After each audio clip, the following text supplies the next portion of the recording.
Assalamualaikum warahmatullahi wabarakatuh. Selamat pagi anak-anak kelas 7. Semoga kita senantiasa diberikan kesehatan ya. Oke, tetap selalu jaga jarak, terus selalu jaga kesehatan dimanapun kita berada. Oke, kita kembali lagi dalam pembelajaran matematika. Hari ini kita melanjutkan tentang bab sebelumnya, yaitu bab himpunan. Oke, kemarin sudah membahas himpunan ya. Nah, sekarang kita lanjutkan nih. Sebelum kita lanjut, Ustazah mau mengingatkan lagi nih tentang macam-macam himpunan. Oke. Di sini ada banyak sekali himpunan yang bisa kita selesaikan ini. Ini biasanya muncul di soal-soal. Nah, ini untuk mengingatkan kalian tentang apa itu bilangan asli nanti kalau muncul biar nggak bingung ya.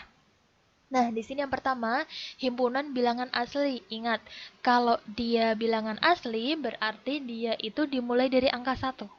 Oke, pasti selalu angka 1 mulainya. 1, 2, 3, 4, 5, seterusnya. Ini bacanya seterusnya ya. Nah, kalau bilangan cacah, itu dimulai dari 0. Jangan kebalik ya. Kalau asli dari 1, kalau cacah dari 0. 0, 1, 2, 3, dan seterusnya. Nah, untuk bilangan bulat, itu dia meliputi bilangan bulat negatif dan bilangan bulat positif dan juga netral. Jadi negatifnya ikut. Kalau yang cacah dan asli ini tidak ikut yang negatif, kalau bilangan bulat yang ini ikut. Jadi negatif 3, negatif 2, negatif 1, 0, 1, 2, 3, dan seterusnya. Berarti negatif 20 berarti ikut bilangan bulat. Pokoknya bilangan bulat itu bilangan yang tidak pecahan ya, yang bulat gitu. Itu adalah bilangan bulat. Terus ini lagi ada bilangan prima. Nah, bilangan prima itu adalah bilangan yang hanya bisa dibagi angka 1 dan dirinya sendiri. Nah, bilangan prima saya tulis di sini ya. Bilangan prima adalah bilangan yang hanya bisa dibagi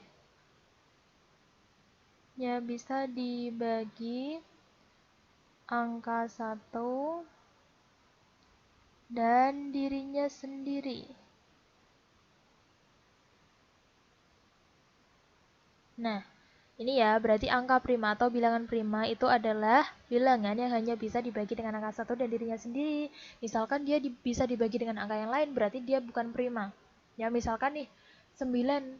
9 itu kan bisa dibagi 1, bisa. Dirinya sendiri dibagi 9, bisa. Selain itu, ada bilangan 3. 9 bagi 3 kan bisa ya, berarti dia bukan prima. Prima itu ya berarti dimulai dari 2. Dia 2 ini ikut prima ya, hati-hati ini selalu tertinggal ini biasanya. Jadi mulai dari 2, 3, 5, 7 ini kalau dilanjutkan itu ada 11, terus ada 13, terus ada berapa lagi? 17, dan seterusnya. Nah, 15 itu tidak ya, karena 15 bisa dibagi 5, bisa dibagi 3 juga. Gitu, makanya 15 tidak ikut prima. Nah, lawannya prima itu adalah bilangan komposit. Nah, kalau bilangan prima adalah bilangan yang hanya bisa dibagi angka 1 dan dirinya sendiri. Kalau bilangan komposit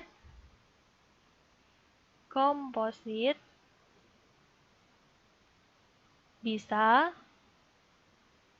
dibagi dengan angka lain. Angka lain, misalkan 4. 4 bisa dibagi 2, bisa dibagi 1, bisa dibagi 4 juga. Makanya dia adalah bilangan komposit. Misalkan 16. Bisa komposit ya, karena dia bisa dibagi 2, dibagi 8 gitu. Misalkan kita punya angka 25. Berarti itu bilangan komposit atau prima? Bilangan komposit ya, karena 25 bisa dibagi 5 gitu. Nah, selanjutnya ada bilangan ganjil, berarti yang ganjil ya 1, 3, 5, 7, 9, dan seterusnya. Kalau bilangan genap ya berarti 0, 2, 4, 6, 8, 10, dan seterusnya. Gitu. Oke? Ini yang pertama, terus yang kedua. Nah, himpunan ini ya. Nah, yang pertama ini adalah himpunan bunga-bunga, terus ini himpunan burung, ini himpunan ikan ya. Oke, itu himpunan ya. Jadi ini sudah Ustazah bahas kemarin bahwa Ustazah ulangi lagi bahwa himpunan adalah sekumpulan objek-objek atau benda yang didefinisikan dengan jelas. Pokoknya ada syarat tertentu gitu. Nah, benda atau subjek atau objek yang dimuat adalah suatu himpunan disebut anggota himpunan atau elemen. Lambangnya itu nanti E gitu, sama seperti kemarin ya. Misalkan ini kumpulan merah, kuning, hijau berarti warna lalu lintas. Nah, ini ada ayam, ada burung, ada angsa, ada bebek, berarti dia kumpulan hewan yang apa? Berkaki dua gitu. Berarti sapi boleh nggak sih ikut dalam sini? Tidak boleh ya, karena dia tidak termasuk sifatnya, yaitu dia kan berkaki 4, makanya dia tidak boleh ikut di sini. Gitu, misalkan 1, 2, 3, 4, 5 nih, berarti angka. A, B, C, D berarti huruf. Oke, berarti ini kumpulan segi 4. Ini kumpulan bangun ruang. Oke, karena dia ada ruangannya. Gitu. Nah, selanjutnya kita ke notasi himpunan dan anggotanya nih. Notasi himpunan ini ditulis dengan huruf kapital. Oke, A, B, C, D gitu. Pokoknya hurufnya dengan kapital. Nah, di sini notasi anggotanya itu dilambangkan dengan ini. Elemen bacanya.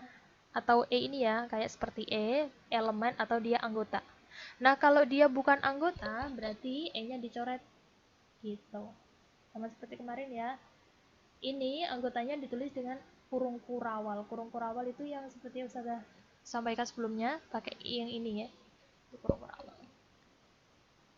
Contoh nih, kita punya A himpunan bilangan ganjil kurang dari 10. Nah, berarti penulisan himpunan anggotanya berarti pakai kurung kurawal. Ini namanya kurung kurawal ya. Berarti bilangan ganjil kurang dari 10 berarti angka berapa aja nih? Berarti 1 ikut ya. Artinya 1 itu anggotanya A, atau A itu tadi kan bilangan ganjil kurang dari 10. Berarti 1 anggota A, 3 anggota A. Terus 5 anggota A, 7 anggota A, 9 anggota A. Nah, kalau misalkan nih 11 berarti ikut anggota A enggak? Tidak ya, karena di sini ada syaratnya kurang dari 10. 11 kan tidak kurang dari 10, makanya dia tidak ikut himpunan A. Gitu. Selanjutnya, nah bukan anggota ini ya, ini namanya bukan anggota. Nah, menyatakan himpunan ini sudah kemarin. Oke, di sini ada contoh. Coba kita menyebutkan dalam 3 ya. Yang pertama mendaftarkan anggota, terus menggunakan apa kemarin? Kata-kata dan juga notasi pembentuk komponennya. Nah, di sini ada 3 contoh. Yang A itu himpunan bilangan prima kurang dari 10, himpunan bilangan faktor dari 12, dan C adalah himpunan bilangan ganjil kurang dari 11. Nah, berarti ini ya, menggunakan kata-kata, berarti ditulis ini kata-kata. Terus kalau dia menggunakan metode rule atau notasi pembentuk himpunan, berarti ini selalu ada ini ya. X, di mana X kurang dari 10, dan X anggota bilangan prima. Cara membacanya seperti itu. Ini boleh ditulis ya, boleh diperinci. X, atau di mana boleh, atau sedemikian hingga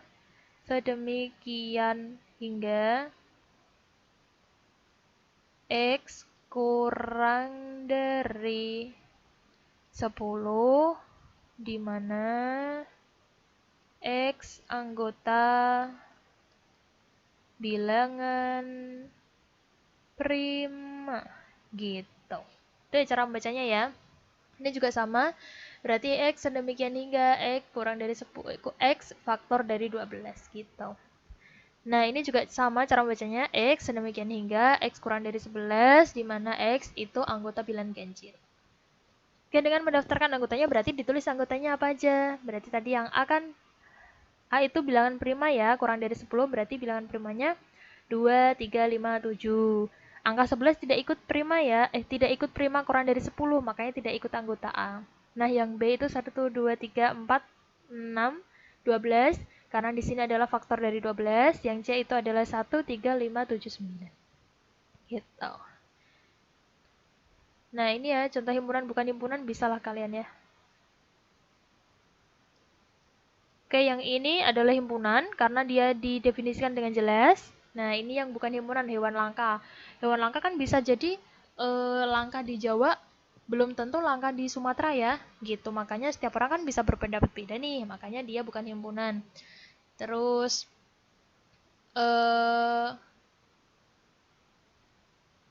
selanjutnya, nyatakan himpunan dengan ini.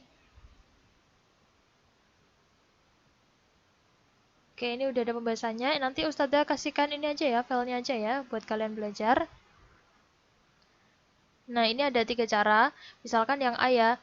A itu adalah himpunan bilangan genap kurang dari 12. Nah, ini dengan cara kata-kata nih, menggunakan kata-kata. Berarti himpunan bilangan genap kurang dari 12. Kalau pakai notasi, ini pakai notasi ya.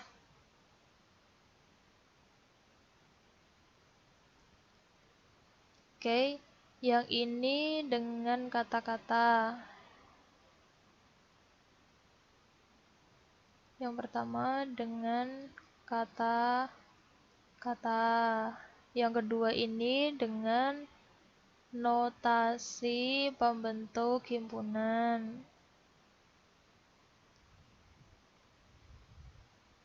Yang ketiga ini dengan mendaftarkan. Oke. Oke. Ini ya contohnya, nanti dilanjutkan. Coba kita bahas yang ini tadi. Himpunan atau bukan ini, hewan melata. Hewan melata berarti dia pasti ini ya, semua orang berpendapat sama ya. Berarti ini himpunan. Kita bahas sekalian lah. Ini himpunan, kumpulan hewan herbivora itu pasti ya, jelas ya. Setiap orang pasti berpendapat kalau singa itu pasti makannya daging ya, nggak mungkin makan rumput-rumput nggak ya. Gitu. Berarti hewan langka dia belum tentu himpunan. Kumpulan hewan yang hidup di air. Berarti dia ini ya, jelas. Kumpulan hewan berkaki 3. Ada nggak sih hewan yang berkaki 3? Nggak ada ya. Makanya di sini kalau hewan berkaki 2 ada, hewan berkaki 4 ada, tapi kalau berkaki 3 tidak ada, makanya dia tidak ikut himpunan. Nah, kalau di sini kumpulan hewan bermata 1, ada nggak sih hewan yang bermata 1? Ada nggak? Kalau plankton itu kayaknya apakah itu termasuk hewan? Bisa jadi, tapi ini tidak ikut dalam ini nama himpunan. Makanya di sini di belakang, di sini dia tidak merupakan himpunan, gitu. Oke, kita lanjutkan. Ini tadi pembahasan saya. Nanti Ustazah kasihkan contohnya. Kita lanjutkan ke ini. Yang selanjutnya kita membahas himpunan kosong. Nah, himpunan kosong dia itu artinya tidak memiliki anggota. Atau kosong ini ya, tulisannya pakai kurung kurawal tapi dia di dalamnya tidak ada apa-apanya atau nol dicoret. Itu namanya himpunan kosong. Nah, contohnya nih. A adalah himpunan bilangan asli kurang dari 1. Ada nggak sih bilangan asli kurang dari 1? Tidak ada, karena bilangan asli kan mulanya dari 1 kan. Berarti bilangan asli yang kurang dari 1 kan tidak ada. Makanya di sini A itu adalah bilangan kosong. Atau boleh dituliskan gini. A itu, nah 0 coret gitu. Oke. Nah, selanjutnya. Yang kedua nih, B adalah bilangan prima kurang dari 2. Kan tidak ada ya bilangan prima kan pertama itu 2, 3, 5, 7. Berarti kurang dari 2 tidak ada. Makanya B ini adalah bilangan himpunan kosong gitu. C bilangan genap kurang dari 2. Ini juga kosong. Oke. Ada kata-kata himpunan terhingga, nanti juga ada himpunan tak terhingga. Nah, himpunan terhingga ini adalah yang dia memiliki banyak anggota terbatas, ada batasnya. Misalkan di sini langsung aja ya, ada batasnya. Terbatas berarti terhingga berarti ada batasnya. Oke. Nah, contohnya A bilangan asli kurang dari 100, berarti kan kita bisa menghitung tuh. Berarti 1, 2, 3, 4, 5, 6, 7, 8. Ini saking banyaknya kita boleh menyimpulkan titik-titik. Nah, sampai dengan 99 karena ada batasnya berarti dia berhingga. Seperti itu. Nah, yang B itu adalah bilangan prima kurang dari 25. Berarti kita bisa nih ada batasnya ya. Gitu, makanya dia berhingga. Nah, himpunan yang terhingga berarti sebaliknya. Dia himpunan yang tidak memiliki anggota yang tak terbatas. Tak hingga berarti tak terbatas. Gitu. Contohnya ini adalah A himpunan bilangan asli kurang dari 8. Ini ya seterusnya terus gitu.